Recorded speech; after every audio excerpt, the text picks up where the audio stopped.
Hello guys, ayun. Yan ang panahon kapag walang ulan. So puntahan natin yung isang manok, kunin natin yung itlog. Yung ginagawa namin food consume. Charot. Dito yan. Mama. Get inside your toys first.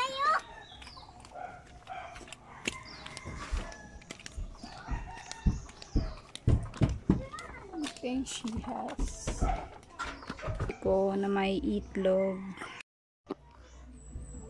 So, ayan na nga guys, may itlog. So, ito ang ginagawa naming kasi ang mahal ng itlog ngayon 10 pesos. Everyday po siya nangingitlog. Kunin natin.